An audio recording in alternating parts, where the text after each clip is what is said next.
The train whistle pierced through the late afternoon air as Penelope Davis clung to the edge of her seat, the rumbling of the locomotive beneath her doing little to calm her frayed nerves. Her knuckles whitened as she gripped her letter of instruction, now wrinkled from countless readings. The date May 18, 1876, was burned into her mind as the day her life would change forever. Through the dust-streaked window, the barren landscape of the Wyoming Territory stretched endlessly, nothing like the rolling green hills of Pennsylvania she had left behind. Silver Creek Station. "Next stop, Silver Creek," the conductor called out, moving through the passenger car with practiced efficiency. Penelope's heart raced. This was her new beginning. After her father's passing 3 months prior, she had accepted a position as a schoolteacher in the growing settlement of Golden Ridge. The correspondence had been brief but promising, offering room, board, and a modest salary in exchange for educating the town's children. It wasn't the life she had imagined for herself at 22, but circumstances had forced her hand. As the train lurched to a stop, Penelope gathered her belongings, a well-worn carpet bag containing her clothes, a small trunk of personal items, and her father's pocket watch, the only keepsake she had kept of him. The platform was little more than a wooden landing with a simple sign bearing the name Silver Creek. A handful of people waited to board, while others disembarked alongside her. Penelope stood uncertainly on the platform, scanning the small crowd for someone who might be waiting for the new schoolteacher. The station manager, a man with a salt and pepper beard, noticed her hesitation. "Can I help you, miss?" he asked, tipping his hat politely. "Yes, please." "I'm the new schoolteacher for Golden Ridge. I was told someone would meet me here," Penelope replied, brushing a strand of auburn hair from her face. The station manager's brow furrowed. "Golden Ridge, you say? Miss, I'm afraid Golden Ridge is near 200 miles west of here." Penelope felt the blood drain from her face. "That can't be right. My instructions clearly stated I was to disembark at Silver Creek Station." "There are 2 Silver Creeks in the territory, miss. The one near Golden Ridge is Silver Creek Junction. This here is just plain Silver Creek." It's a common mistake. The realization hit her like a physical blow. She had traveled nearly 2,000 miles from Pennsylvania only to end up in the wrong town. The train whistle blew again, signaling its imminent departure. "Wait," Penelope cried, turning back toward the train. "I need to get back on." "I'm sorry, miss," the station manager said, shaking his head. "That train's headed east now. The next westbound train won't come through until Tuesday next week. 5 days. Penelope felt her carefully laid plans crumbling around her. Her funds were limited, and she had not budgeted for an extended stay anywhere but Golden Ridge, where room and board awaited her. "Is there a hotel in town?" she asked, trying to keep the desperation from her voice. "The Silver Spur Inn is just down the main street," the man replied, pointing toward a dusty road lined with wooden buildings. "Not fancy, but it's clean. Tell Martha that Hank sent you. She might give you a fair price." Penelope thanked him and gathered her belongings.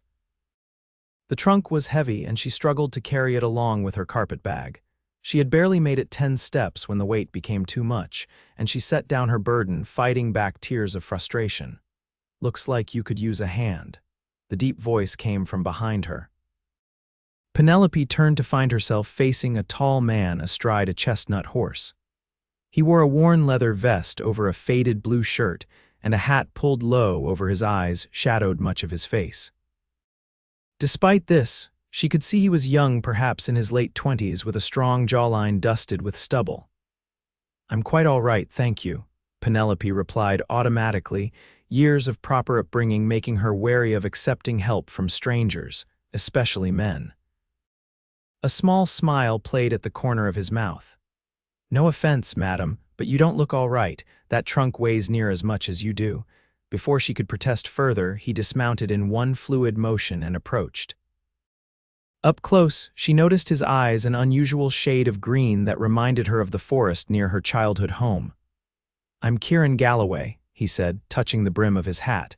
"Most folks around here call me Kier." "Penelope Davis," she replied stiffly, still uncertain. "Where you headed, Miss Davis?" he asked, already reaching for her trunk. "The Silver Spur Inn, I suppose," she answered, reluctantly relinquishing her grip on the handle. He lifted the trunk with ease and secured it to his horse. "I can take you there, been meaning to stop by anyway." Penelope hesitated, weighing her limited options. The trunk was indeed too heavy, the sun was getting lower in the sky, and she was in a strange town with no knowledge of its layout or residents. "I would appreciate that, Mr. Galloway," she finally said. "Just Keir," he corrected, offering a hand to help with her carpet bag. As they walked side by side down the dusty main street, Penelope explained her predicament. Keir listened silently, leading his horse by the reins. "So you're stranded here until Tuesday," he summarized when she finished. "That's a tough break." "It's more than that," Penelope admitted, her voice tight with worry. "The position in Golden Ridge, it's all I have. My father's debts left me with very little, and I planned every cent of this journey carefully. I didn't budget for 5 days in a hotel." Keir glanced at her, his expression thoughtful. "Silver Creek might not be Golden Ridge, but we could use a teacher here too. Most kids are learning their letters from their parents if they're learning at all." "But I have a contract," Penelope protested. "I gave my word." "Maybe," Keir said, looking ahead toward the weathered buildings of Silver Creek's Main Street, "but sometimes life has other plans. Maybe you ended up where you belong."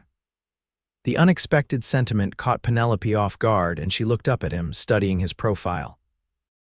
There was no mockery in his expression, only a quiet sincerity that made her pause. "Here we are," he said, stopping in front of a 2-story wooden building with a faded sign reading Silver Spur Inn. "Martha runs a good place. Clean rooms, fair prices." As if on cue, the door opened and a robust woman with silver-streaked hair appeared on the porch. Her eyes lit up when she spotted Keir. "Kieran Galloway, about time you showed your face in town," she called out, her voice warm with affection. "And who's this you've brought with you?"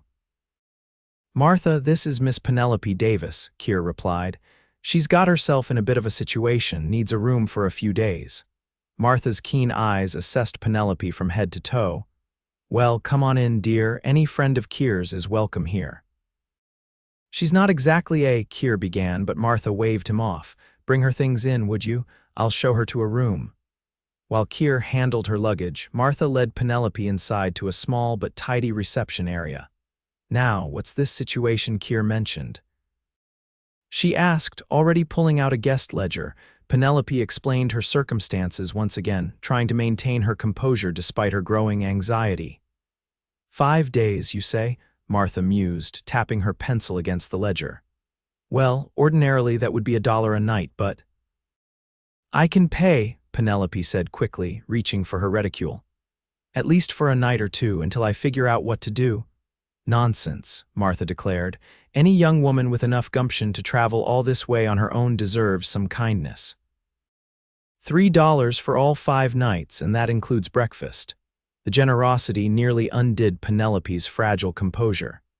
"That's very kind, but I couldn't possibly—" "You could help around the place," Martha suggested.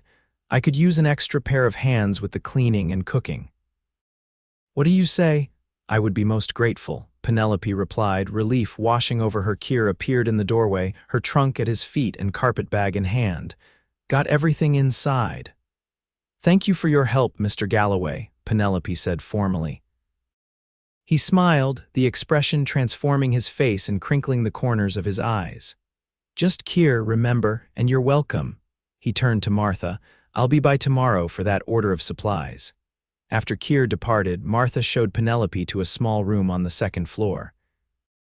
The furnishings were simple: a narrow bed, a washstand with a pitcher and basin, a small dresser, and a rocking chair near the window, but everything was clean and well maintained.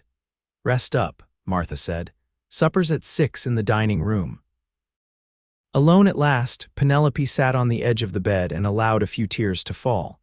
She was exhausted, frightened, and utterly uncertain of her future. The position in Golden Ridge had been her only plan, her only hope for independence after her father's death. As she unpacked her few belongings, she found herself thinking about Keir's words. "Maybe you ended up where you belong." The thought was both unsettling and oddly comforting. That evening, Penelope joined Martha and the inn's few other guests for a simple but hearty meal of beef stew, cornbread, and apple pie. Martha introduced her to the others, a traveling salesman, an elderly couple visiting their son, and the local doctor, a serious man named Powell who ate quickly before excusing himself to attend to a patient. "So, you're a teacher?" the salesman asked, spooning up the last of his stew. "Yes," Penelope answered. "I taught at a girls' academy in Pennsylvania for 2 years before accepting the position in Golden Ridge. We could use a teacher here," the elderly woman remarked. "Our grandson is 7 and bright as a whip, but there's no proper schooling to be had." "That's what Keir said," Penelope replied, surprised. Martha nodded. "Keir's been pushing the town council to establish a school for years. His sister has 3 little ones and he's worried about their education." The conversation continued around her, but Penelope's mind was turning over this new information.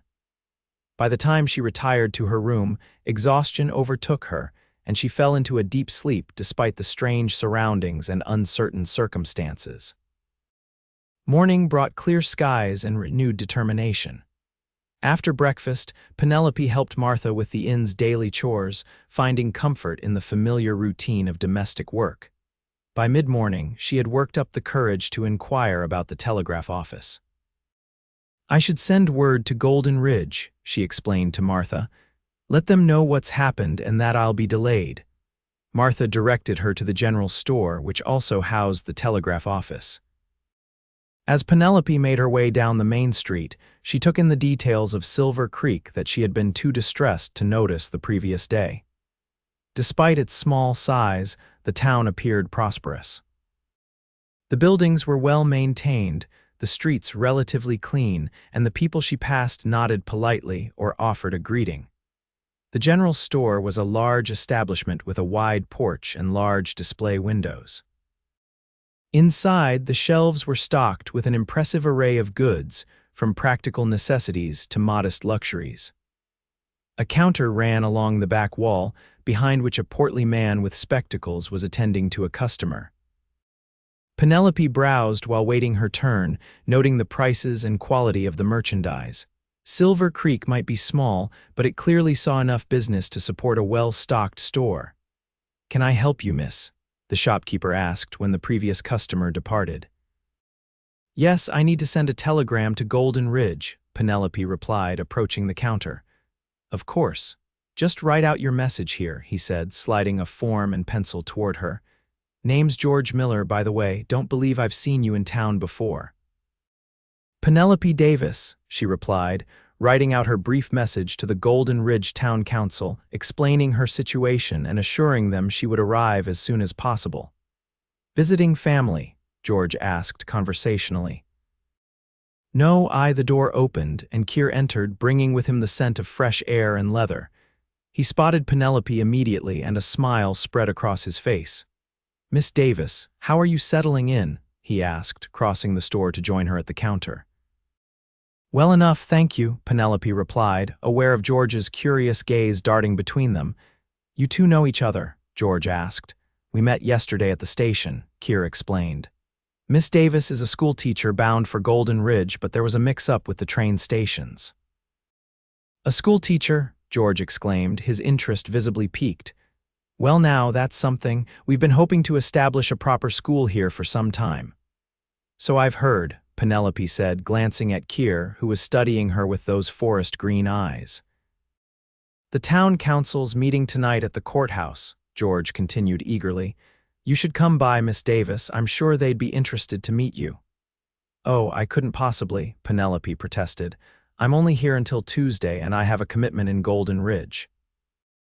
"No harm in talking," Keir suggested. "Besides, plans change. Golden Ridge might have already found someone else by the time you get there." The thought had occurred to Penelope as well, though she had been trying to suppress it. If Golden Ridge hired another teacher, she would be truly stranded in Wyoming territory with limited funds and no prospects. "I'll think about it," she conceded, sliding her completed telegram form back to George. "How much do I owe you for this?" 50 cents, George replied. As Penelope reached for her reticule, Keir placed 2 quarters on the counter. "I've got this. Mr. Galloway, I couldn't possibly consider it a welcome to Silver Creek," he said firmly. "I've got an order to pick up anyway, so I'll settle up all at once." Penelope wanted to protest further but recognized the stubborn set of Keir's jaw. "Thank you," she said instead. "I'll repay you." George took the coins and promised to send the telegram right away. As Penelope turned to leave, Keir spoke up again. "I'm heading out to my ranch after I finish here, but I'll be back in town for the council meeting. If you decide to come, I'll stop by the inn around 7 to escort you." "That's very kind but unnecessary," Penelope replied, striving for a polite but firm tone. Keir's smile returned, a slight tilt of his lips that suggested he found her resistance amusing. "Maybe, but Martha would have my hide if I didn't offer. She's taken a liking to you already." "Then I shall consider it for Martha's sake," Penelope conceded, unable to completely suppress her own smile. She left the store feeling oddly unsettled. Keir Galloway was unlike any man she had met before, direct, unpolished, yet with an underlying gentleness that caught her off guard. And the way he looked at her, as though he could see past her carefully constructed facade to the uncertainty beneath. Back at the inn, Penelope found Martha kneading dough in the kitchen. "Need any help?" she offered. "Always," Martha replied, gesturing to a bowl of apples. "If you could peel those for a pie, I'd be grateful." As they worked side by side, Penelope found herself sharing more about her life in Pennsylvania, her father's illness that had drained their savings, the creditors who had claimed their home after his death, and her desperate search for a position that would allow her to support herself. "So this job in Golden Ridge, it's all you've got?" Martha asked, her hands never stopping their rhythmic kneading. "Yes," Penelope admitted. "But Mr. Miller at the store mentioned a town council meeting tonight. He seemed to think they might be interested in a teacher for Silver Creek as well." Martha's eyebrows rose. "And are you interested?" "I don't know," Penelope confessed. "I gave my word to Golden Ridge. Did you sign anything? Any official contract?" "Well, no, we corresponded by letter and I sent a telegraph confirming my acceptance, but—" "Then you're not bound," Martha said pragmatically. "And if Silver Creek can offer you something better, why not consider it?" "Mr. Galloway seems to think the same," Penelope remarked, focusing on peeling a particularly stubborn apple. Martha chuckled. "Keir's got good sense, though he doesn't always show it. His father left him that ranch when he was just 23, and he's built it into one of the most successful operations in the territory. He doesn't say much, but when he does, folks tend to listen." He mentioned a sister with children. "Sarah," Martha nodded. "She's got 3 little ones, ages 4 to 9. Her husband works the ranch with Keir. Good family, the Galloways." The rest of the day passed in a blur of domestic activity. Penelope found herself enjoying the work, the simple satisfaction of contributing to the inn's operations. By late afternoon, she had made her decision. At precisely 7 o'clock, a knock came at the inn's front door. Penelope, who had changed into her best dress, a modest navy blue with a white collar, and pinned her hair into a neat chignon, felt an unexpected flutter of nerves as Martha went to answer it. Keir stood on the porch, hat in hand. He had clearly made an effort with his appearance. His shirt was crisp, his vest newer than the one he'd worn yesterday, and his usually disheveled dark hair had been combed. "Evening, Martha," he greeted, then his gaze found Penelope. For a moment he seemed at a loss for words. "Good evening, Mr. Galloway," Penelope said, breaking the silence. "You decided to come," he replied, recovering his composure. "I'm glad." The town courthouse was a modest building in the center of Silver Creek, serving multiple functions as courthouse, town hall, and meeting place. By the time they arrived, a dozen or so people had already gathered inside. George Miller waved them over enthusiastically. "Miss Davis, so pleased you could join us," he said, leading her to a seat in the front row. "Gentlemen, this is Miss Penelope Davis, a trained teacher from Pennsylvania." The 5 men seated at a long table at the front of the room regarded her with varying degrees of interest. One, a distinguished older gentleman with silver hair, leaned forward. "Welcome to Silver Creek, Miss Davis. I'm Judge Wallace, chairman of the town council." George tells me you're something of a happy accident for our community. It's a pleasure to meet you, Judge Wallace, Penelope replied, feeling Kier's reassuring presence beside her. Though I should clarify that I have accepted a position in Golden Ridge. But you're here now, another council member interjected, and we've been discussing the need for a proper school for over a year. Perhaps we should continue with the regular agenda first, Judge Wallace suggested. We can address the matter of education afterward. The meeting proceeded with typical town business reports on tax collection, discussion of road repairs, a debate about funding for a new water pump. Penelope found herself impressed by the council's organization and apparent commitment to the town's improvement. Finally, Judge Wallace turned the discussion to the proposed school. We've set aside funds for a teacher's salary and identified a building that could serve as a schoolhouse with some renovation. What we lack is a qualified teacher. All eyes turned to Penelope. Miss Davis, the judge continued, I understand your situation is complicated. However, if you were interested in the position here in Silver Creek, the council would be prepared to offer you a salary of $40 per month plus room and board. Penelope's breath caught. The offer was substantially better than what Golden Ridge had proposed. That's very generous, she began carefully, but as I mentioned, I've already accepted another position. Did you sign a contract? Kier asked quietly beside her. No, but I gave my word, she replied. Judge Wallace cleared his throat. We could telegraph Golden Ridge tonight explaining the situation. They might already have found a replacement given the delay. And if they haven't, Penelope asked. Then we would request that they release you from your commitment with our sincere apologies for the inconvenience. Penelope hesitated, torn between her sense of duty and the unexpected opportunity before her. She glanced at Kier, who was watching her intently. You don't have to decide right now, he said softly. Take the night to think about it. Yes, Judge Wallace agreed. Sleep on it, Miss Davis. We'll meet again tomorrow evening to hear your decision. As the meeting adjourned, various townspeople approached Penelope to introduce themselves. Many had children of school age and expressed enthusiasm about the prospect of a proper education for them. By the time she and Kier left the courthouse, night had fallen completely and stars dotted the clear Wyoming sky. What are you thinking? Kier asked as they walked slowly back toward the inn. I'm thinking that I never expected to have options, Penelope admitted. When my father died, it felt as though all my choices were stripped away. This position in Golden Ridge was the only door open to me. And now I'm not sure what to do. The offer is better here, but I made a commitment. They walked in silence for a few moments, their footsteps echoing on the wooden sidewalk. Can I show you something? Kier asked suddenly. Now, it's getting late. It's important, trust me. Curiosity overcame caution, and Penelope nodded. Kier led her away from the main street, down a side road that sloped gently upward.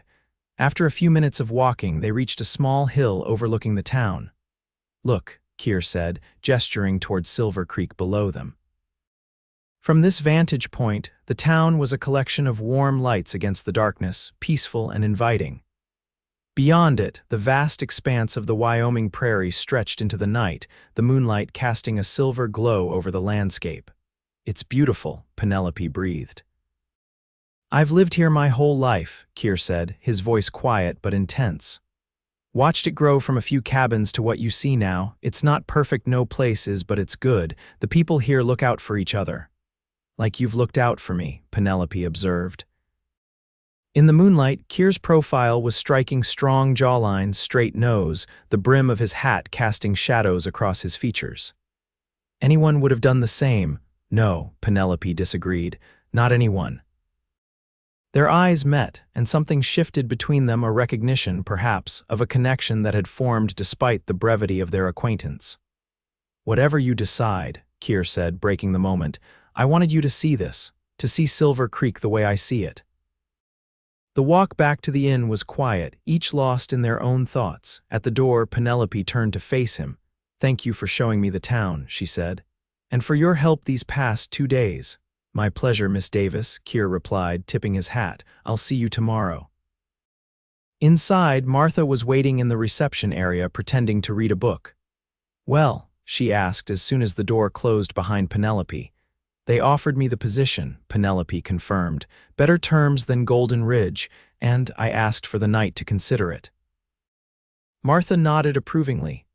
"Wise, though if you want my opinion, I know your opinion, Martha," Penelope interrupted with a smile. "Good night." In her room, Penelope changed into her nightgown and sat by the window, gazing out at the stars. The decision before her was about more than just employment terms. It was about the kind of life she wanted to build for herself, the community she would become part of. Golden Ridge was an unknown quantity, a name on a map and promises in letters. Silver Creek, in just 2 days, had shown her kindness, opportunity, and a sense of belonging she hadn't expected to find so quickly. And then there was Keir Galloway, with his direct gaze and quiet strength. Penelope wasn't naive enough to base a life decision on the attraction she felt toward a man she barely knew, but she couldn't deny that he was becoming a factor in her deliberations. Morning brought clarity. After a restless night, Penelope rose early dressed and went downstairs to find Martha already preparing breakfast. "I've decided," Penelope announced without preamble. Martha looked up from the stove. "And I want to stay in Silver Creek. If the council will have me and if Golden Ridge can find another teacher." "They'll have you," Martha assured her. "As for Golden Ridge, well, that's why God invented telegrams. We'll send one right after breakfast." The response from Golden Ridge arrived by mid-afternoon. Penelope waited anxiously in the general store as George Miller deciphered the clicks of the telegraph machine. "Well, I'll be," he muttered, scribbling down the message. "Looks like fate's on your side, Miss Davis." He handed her the transcribed telegram. "Regret to inform position filled stop assumed you were not coming stop wish you well stop." Penelope read the message twice, a mixture of relief and indignation washing over her. They had replaced her without even waiting to hear why she was delayed. "Well, that settles it," George said cheerfully. "You're free to accept Silver Creek's offer." "Yes," Penelope agreed, a smile slowly spreading across her face. "Yes, I am." Word spread quickly through the small town. By the time the council reconvened that evening, the room was packed with curious townsfolk eager to meet their potential new teacher. Keir arrived at the inn to escort her, his expression cautiously hopeful. "I heard from George about the telegram," he said as they walked. "How do you feel about it?" Liberated, Penelope replied honestly. "Though I admit I had already made my decision before it arrived." Keir's eyebrows rose. "Oh, Silver Creek feels right," she explained simply. "And I've learned to trust that feeling." The council meeting was brief and celebratory. Judge Wallace presented the formal offer, which Penelope accepted to enthusiastic applause. Plans were made to begin renovating the old meeting hall into a schoolhouse immediately, with classes to start in 2 weeks' time. "We'll need to find you permanent lodging," the judge noted. "The teachers' quarters won't be ready for at least a month." "She can stay at the inn until then," Martha offered from the back of the room. "At a reduced rate, of course." "Actually," Keir interjected, "my sister Sarah was wondering if Miss Davis might consider staying with her family. They have a spare room and it would give her a chance to get to know the children before school starts." Penelope looked at him in surprise. "That's very generous." "Sarah's eager to meet you," Keir said. "She'll be in town tomorrow if you'd like to discuss it." With the formalities concluded, the meeting dissolved into an impromptu celebration. Penelope found herself surrounded by parents eager to tell her about their children, their educational hopes, and their appreciation for her decision to stay. Through it all, Keir remained close by, a steady presence that Penelope found herself increasingly aware of. When the crowd finally began to disperse, he offered to walk her back to the inn. "Your sister's offer is very kind," Penelope said as they strolled through the quiet streets, "but I wouldn't want to impose." "It was her idea," Keir assured her. "Though I might have mentioned how suitable you seemed for the position." "Did you now?" Penelope teased, feeling a new lightness in her spirit. "And what made you so certain?" "Just a feeling," Keir replied, echoing her earlier words with a smile. Something about you felt right for Silver Creek from the moment you stepped off that train. The following weeks passed in a whirlwind of activity. Penelope moved into the spare room at Sarah and Thomas Miller's home, a comfortable two-story house on the outskirts of town. Sarah, a cheerful woman with Kier's green eyes and an infectious laugh, welcomed her warmly, as did her husband Thomas and their children 9-year-old Elijah, 7-year-old Rebecca, and 4-year-old Michael. The schoolhouse renovation progressed rapidly, with much of the work done by volunteers. Kier was often among them, arriving early and staying late, his carpentry skills proving invaluable to the project. Penelope found herself looking forward to his visits, their conversations expanding beyond the school to personal histories, hopes, and philosophies. She learned that Kier had taken over the ranch at 23 after his father's sudden death, postponing his own plans to attend university in Denver. She told him about her mother's passing when she was 12, her father's devotion to her education, and her brief teaching career in Pennsylvania. 2 days before the school was set to open, Kier invited Penelope to ride out to his ranch. "You should see where some of your students live," he explained, "and I'd like to show you my home." The Galloway Ranch was a substantial property about 5 miles outside of town. The main house, a solid structure of logs and stone, sat on a gentle rise overlooking lush pastureland where cattle grazed. Several outbuildings, a barn, and bunkhouses for the ranch hands completed the picture. "It's magnificent," Penelope said as Kier helped her down from her borrowed horse. "It was my grandfather's dream," Kier explained, leading her toward the house. "He came out here with nothing but determination and a few head of cattle. My father expanded it, and now I'm doing the same." Inside, the house was surprisingly refined. Well-crafted furniture, some bookshelves filled with volumes, and touches of comfort Penelope hadn't expected gave the place a warm, lived-in feel. "You live here alone?" she asked, noting the size of the house. "For now," Kier replied, a hint of something in his voice that made Penelope glance at him quickly.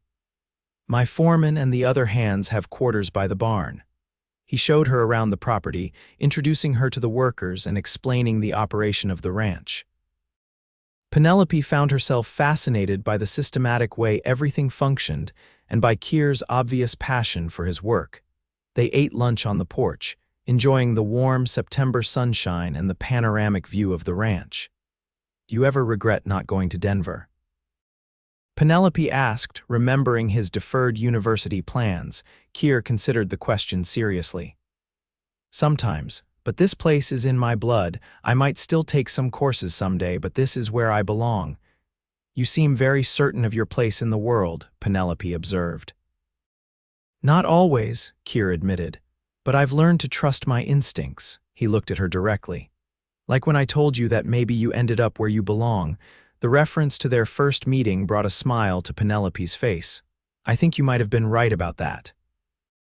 The schoolhouse opened on schedule, with 27 students ranging in age from 6 to 16. Penelope threw herself into the work, organizing the children into groups based on ability rather than age, and developing a curriculum that would challenge the advanced students while supporting those who were behind. The town embraced their new teacher wholeheartedly. Parents invited her to dinner, sent their children to school with gifts of fresh produce or baked goods, and stopped her on the street to express their gratitude for her work. October brought cooler weather and the harvest season. The schoolhouse, now well established, became a center of community activity, hosting evening classes for adults, a small library of donated books, and occasional social gatherings. Kier continued to be a regular presence in Penelope's life. He often rode into town on school days, timing his visits to coincide with the end of classes.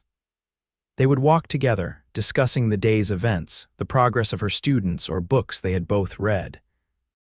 On one such afternoon in late October, they were strolling along the creek that gave the town its name when Kier asked, "Do you miss Pennsylvania?" Penelope considered the question.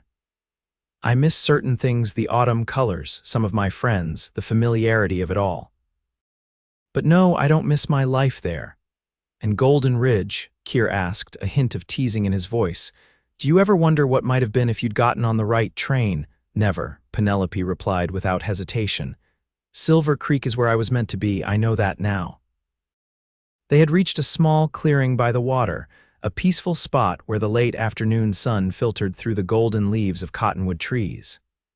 Keir stopped walking and turned to face her. Penny, he said, using the nickname that only he called her, I've been wanting to tell you something for a while now. The seriousness of his tone made Penelope's heart skip. Yes. When you stepped off that train in Silver Creek, I thought you were the most beautiful woman I'd ever seen, Keir began, his voice steady despite the vulnerability in his eyes.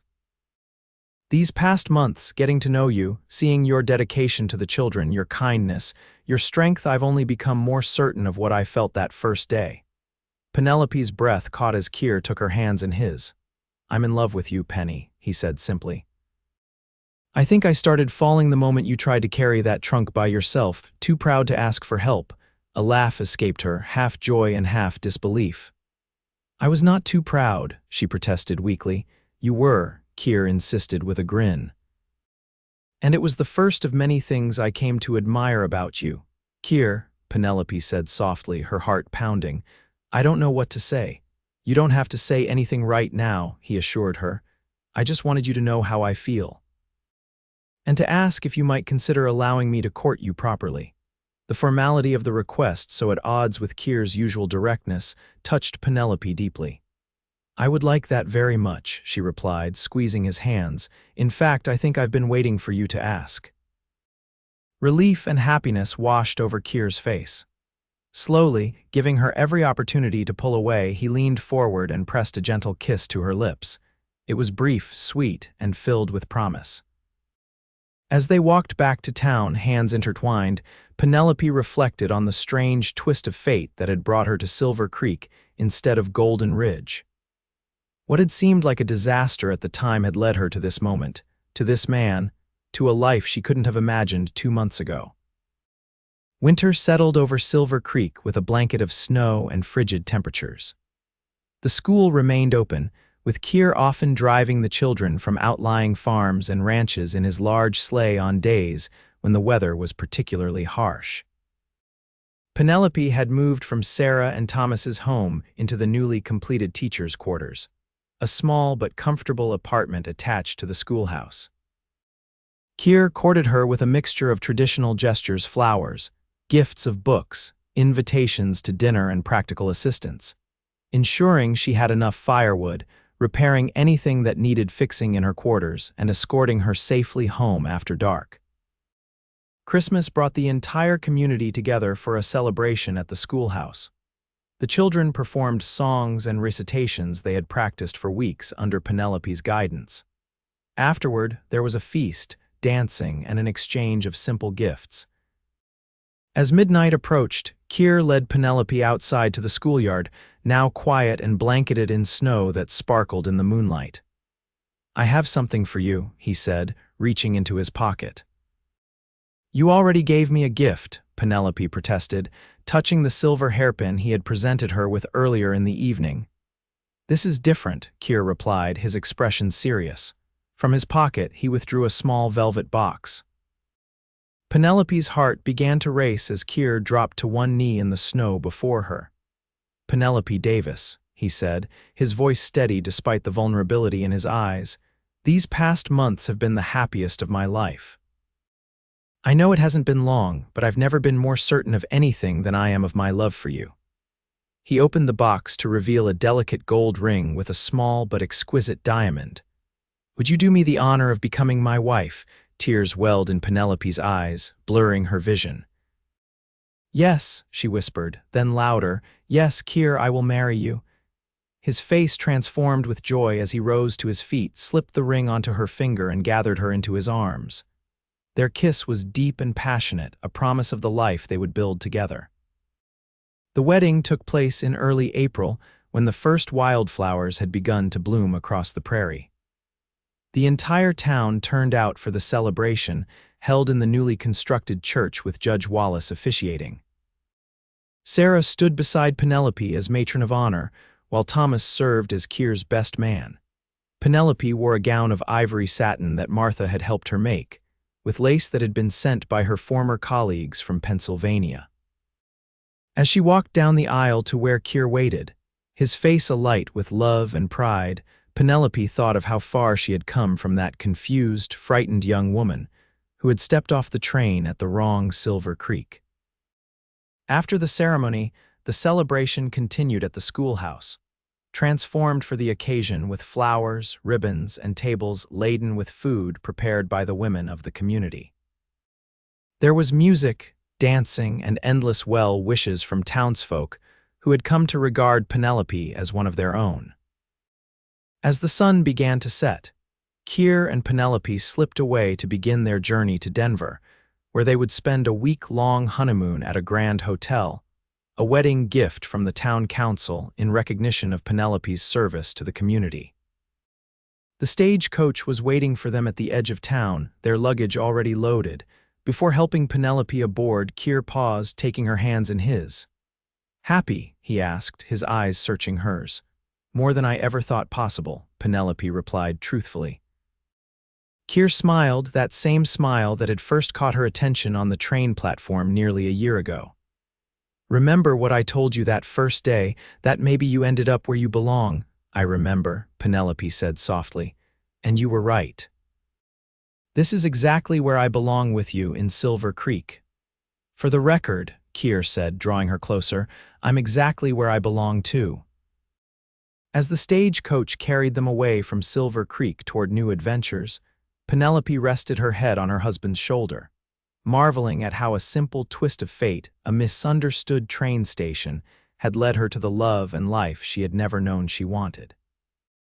5 years later, Penelope stood on the porch of the Galloway ranch house, watching as Keir taught their 4-year-old son, James, to ride his first pony. Their 2-year-old daughter, Elizabeth, played contentedly at Penelope's feet, while the newest addition to the family, 2-month-old Catherine, slept peacefully in her arms. The ranch had prospered under Keir's management, expanding to become one of the largest operations in the territory. Penelope had continued teaching at the Silver Creek School until James was born, and now divided her time between her family and occasional substitute teaching when the new schoolmistress, a capable young woman from St. Louis, needed assistance. Silver Creek itself had grown as well, nearly doubling in size since Penelope's arrival. The railroad had expanded its service, now stopping 3 times weekly instead of just once, bringing new settlers and increased commerce to the area. As she watched her husband and son, Penelope reflected on how completely her life had transformed from what she had once imagined for herself. The uncertain young woman who had traveled west seeking merely independence and security had found instead a love, a family, and a community that fulfilled her in ways she had never anticipated. Keir looked up, catching her eye, and waved. James, proud of his accomplishment, did the same. Penelope waved back, her heart full to bursting with love for her family and gratitude for the mistaken journey that had brought her to them. Sometimes, she thought, the wrong train takes you to exactly the right destination.